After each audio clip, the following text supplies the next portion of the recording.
case. Our producer told us, get ready to scrap. This is the finale. You're clocking in, you're fighting, you're clocking out, you're having a beer with your buddies. Mm-hmm. This is what I want you to do. I'm paying you to do this. Right. All right, we'll scrap. And so when Michael presented his evidence of a stick structure, which was a single stick sticking in the ground, I went after him. I'm like, dude, that's what you're bringing in the final show? Dax and I found a huge stick structure near the Klickitat River there in Oregon. And you're going to present that piece of S-H-I-T? Yeah. I almost said a bad word. So I was the bad guy. But you know what? Sometimes being the bad guy makes people think. Well, yeah, and I think that's true about it. And you know what? That's something about Bigfoot, I think, that or any paranormal that people need to be a little bit aware of, is that you cannot let your personal friendship with somebody affect how you think about evidence, because of the fact that that really has nothing to do with it. I mean, if you're going to give somebody advice about whether you believe something is a an item of bigfootery, I guess that's a bad word for it. But let's just say you think it's got something related to Bigfoot in it.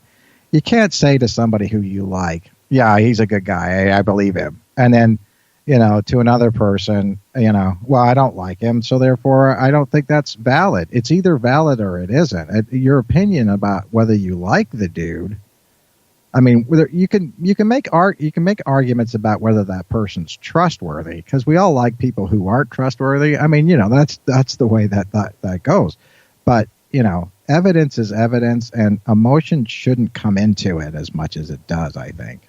Unfortunately, Kevin, there's a lot of things that play into this: jealousy, egos, drugs, etc., mental illness, and those all play factors in a person's behavior as well. Yeah. And I have seen it all, even on Bigfoot Bounty. Right. And it's a shame, because I did not have a personal vendetta against Michael Merchant. Yeah. But whatever, he's fun to make fun of, and I make fun of him on Off the Richter. Well, and that's one of the things I wanted to talk about. So then, after that was after the Bigfoot Bounty came down, and and people should watch it, because, I watched this. I watched the whole show at the time. I didn't realize that you were I didn't realize that you were a gay man at the time. I just thought you were just a guy who liked wearing a big leather jacket, and like falling into the water and stuff. Because oh God, don't remind me. Well, hey, I do my own stunts. Because to be honest with you, my wife would tell you that if I would probably wear my leather jacket into the woods and fall in the water. I mean, those are two things that I've done. And other than using a lightsaber to attract Bigfoot, I think that I've pretty much done all those all those different things.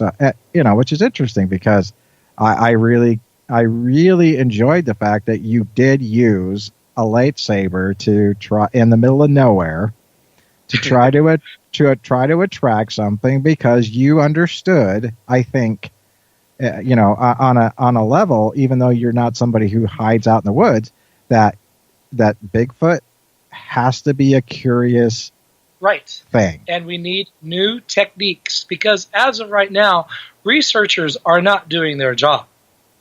They're not. Yeah.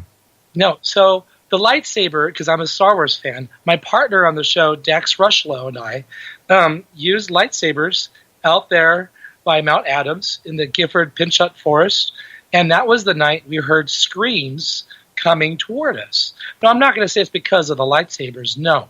But, you got to try new methods. For example, Bobo on Finding Bigfoot brought like one of those disco lights and had like a rave in the woods one night to see if it would attract something.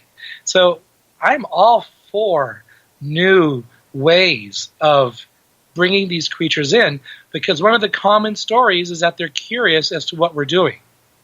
Yeah. So the weirder things are, the better of a chance it's going to come in. Right. And check it out. Yeah, and I think you're right, and and again, that's one of those things. Now let me ask you that the question, because I was very curious whenever you heard that scream. Was what we heard on what you heard was post-production. Right. It was ooh, it was like that. That was not what we heard. Right. What we heard are what sounds like to be the screams recorded on the BFRO website. And if you stand by, I will pull it up real quick and play it for you, so that your audience, your listeners, can get an idea as to what it was that Dax and I were hearing. Now, Dax and I had a cameraman, an associate producer, and an audio man who was listening to our audio feed. And he could hear the screams too. And I'll never forget. He goes, "That's interesting." Oh, yeah, it's interesting. Whatever that is, it's coming toward us. And then, of course, guess what? It's a TV show. The cameramen are union. They're done at midnight. And we were hearing these screams at like 11:30, 11:45 at night. And we told the producer, whatever that is, it's coming closer. Give us the camera. We'll wait until it gets here. And the producer says, no, this is a competition show, and you do not have the advantage over everybody else. Right. And they're like, dang, what was it? So let me see if I play this on my phone. Can you hear this? Yep. So we heard just like that, except it was longer, much longer in length, right, coming toward us. No, that wasn't an owl. It's not a bear. I know what bears sound like. It could have been, a person pranking us. Could have been the production team messing with us. Okay, let's say it was the production team doing that. Then why didn't they use the same sound in post-production? Yeah. Well, it was so interesting to watch that, because we were watching it together, my wife and I, and I said, "Why is he so freaked out about that noise? That sounds that sounds like an elk to me." It was amazing. Yeah. It was like, oh, and I actually, what did I say? That's the sound of a Sasquatch. Right. Well, and that was the thing that I really was one that was one thing that I wanted to talk to you about, because I thought, okay, first of all, he's followed this for a long time. He's going to know what a Sasquatch sounds like, and those alleged Sasquatch. Yeah, exactly. I mean, I am convinced I've seen one, so I talk about it like they're real, But yay, you, Kevin! Yes, yay, you. I know. But you get the winner award. Well, I said I saw Bigfoot. I thought you were going to do it. I saw a Bigfoot. But anyway,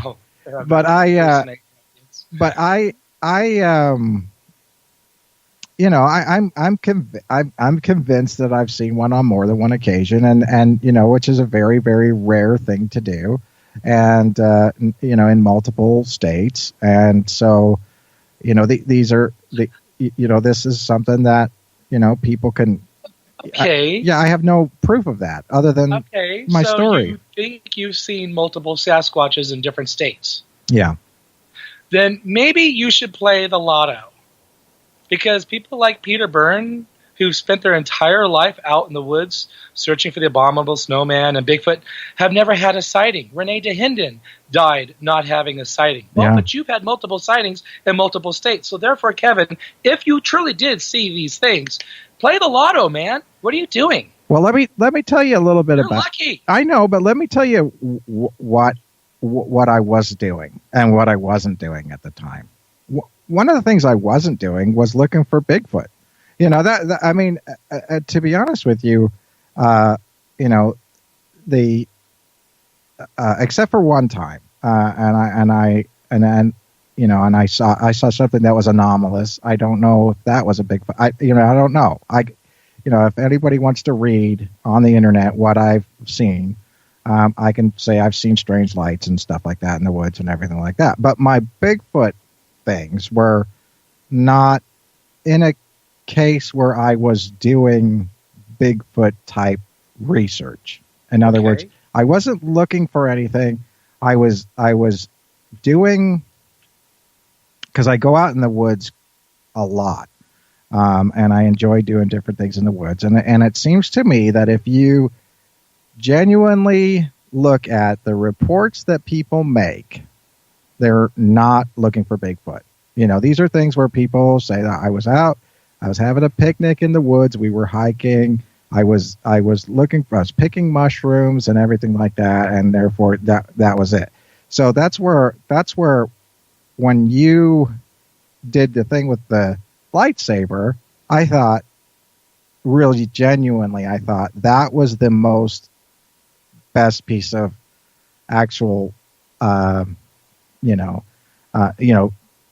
things that you could do out there, which is to be different, to be odd, to be something that something would say is, hey, look at, that's it. I mean, because Right. if Bigfoot are there, and I did see it, and it wasn't just my, because people could say, well, Kevin, he has a very active imagination or whatever, and that's fine, because, from that standpoint, I can accept all that. But I think that curiosity is one of those things that would be the way to do it. I don't think they're trying to be mean, because if they genuinely wanted to be mean, you would know they were there. Because if they were going around just destroying, stealing people and leaving bodies and stuff out in the middle of nowhere and stuff, that would be one thing. But I would genuinely think that, from a standpoint of that, the last thing that they would ever want to do is have any contact with us, and Right. And so right. I do have a personal hypothesis about this. Can I tell you real quick? Yeah, do it. We got so, a long time.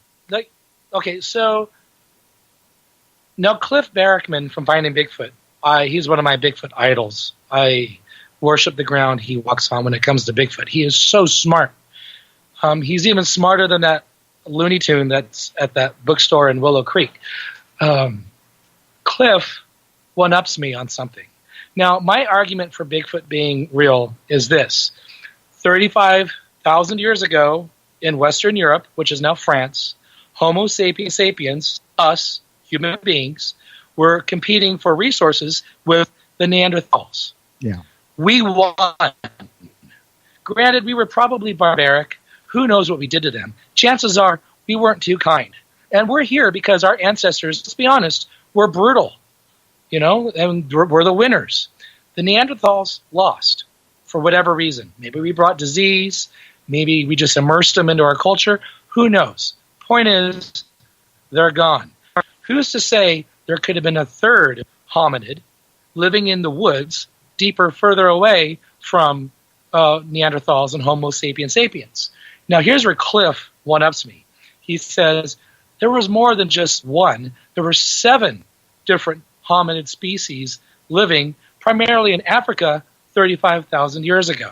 And that just made my mind explode. I'm like, wow. So therefore, the odds of something surviving, avoiding human contact, are pretty darn high. Yeah. Especially in Siberia and in the woods. And of course, then we had the land bridge where the animals crossed over and we followed the animals because we ate the animals. And if Sasquatch is omnivorous, it would follow the food chain as well. Yeah. Or running from us. We saw what you did to the Neanderthals. Leave us alone. So well, I continue. Yeah, I think you're right. But there's lots of different factors that we would need to take a look at from that standpoint. And I think that that theory of different bushes of I'll say it like this: we believe that we have a straight lineage of evolution or whatever, if you believe in that type of thing. But obviously, if you look at the evolutionary structure, then we've pushed out into different things. I mean, we've come to the and the reason I know about Neanderthals is because I used to actually hang out with a bunch of people that talked about Neanderthals, and what's interesting about it is you think that Bigfoot discussions get ugly. Well, go to a Neanderthal symposium. I bet. Oh, I bet. Because I remember that when the Newsweek article came out a long time ago, and the DNA study had showed the vast sweep out of Africa. We